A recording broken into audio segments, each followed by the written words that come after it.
Good morning, JFM families. My name is Pastor Beth. Thank you for welcoming me into your home this morning. This is our second week of online lessons, and we are in the book of Daniel this week. So if you have your Bible, go ahead and grab it. If you have this one, we're on page 178. If not, we're in Daniel chapter 3, verse 13. So find those pages as we get started. Friends and family are great. They are there for you. They can help you stand strong and take the right next step when things get difficult. But you know what? God is also there for you. He will help you stand strong and take the right next step when things get difficult, no matter how difficult. You know how I know that? The Bible is full of examples of this.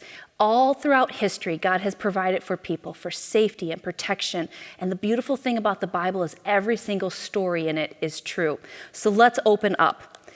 Daniel chapter 3, verse 13 is where we'll be starting. But let me tell you a little bit about this before we get going.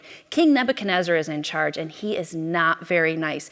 He has made a new rule that says that whenever music is played, loud blasts of trumpets and all sorts of other instruments, everyone is to bow down before a statue. Here's the thing. This isn't just a statue that's about my height or even 9 feet tall, 10 feet tall. We're talking probably about 90 feet tall, made out of gold. But Shadrach, Meshach, and Abednego, they worship the one true God, our God, and they refuse to bow down and worship anybody else. So this is where the Bible picks up with this story. This is chapter 13 of Daniel 3. Nebuchadnezzar flew into rage and ordered that Shadrach, Meshach, and Abednego be brought before him. When they were brought in, Nebuchadnezzar said to them, "Is it true, Shadrach, Meshach, and Abednego, that you refuse to serve my gods or worship the golden statue that I have set up?" Then he ordered some of the strongest men of his army to bind Shadrach, Meshach, and Abednego and throw them into the blazing furnace. So they tied them up and threw them into the furnace, fully dressed in their pants, turbans, robes, and other garments. And because the king, in his anger, demanded that the fire be super hot, the flames actually killed the soldiers that threw these men into the fire. So Shadrach, Meshach, and Abednego, securely tied, fell into the roaring flames. But suddenly Nebuchadnezzar jumped up in amazement. He exclaimed to his advisors, "Didn't we tie 3 men and throw them into the furnace?" "Yes, your majesty, certainly we did," they replied. "Look," Nebuchadnezzar shouted, "I see 4 men, unbound, walking around in the fire unharmed, and the 4th looks like a god."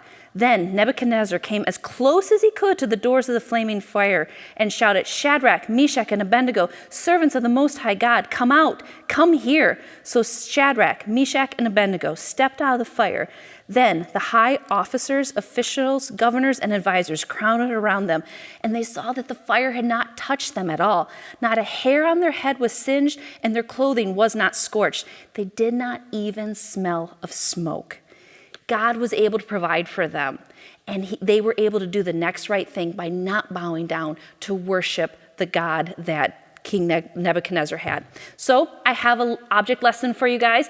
This is one of those do not try it at home things. So we have our fiery furnace, and King Nebuchadnezzar said that it needed to be extra hot. So we're going to make it even extra hot, hotter than usual. And then we have our people.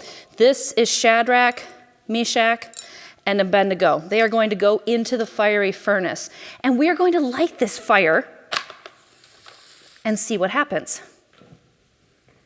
Ooh, that is pretty warm.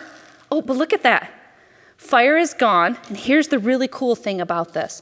Here are Shadrach, Meshach, and Abednego. I don't know if you can see them very well, but look at that. Their little yellow faces have not been singed at all. And if you were here, I'd pass them around with you. They don't smell of fire at all. So just like God protected them in the fiery furnace, our little Lego people were safe today because God is a God of protection, and he helps us to stand strong when things get tough and to help us make that right decision. So I know there's things in your life that are difficult and that you need to stand strong with and that you need to make the right decision, but don't try to do it on your own.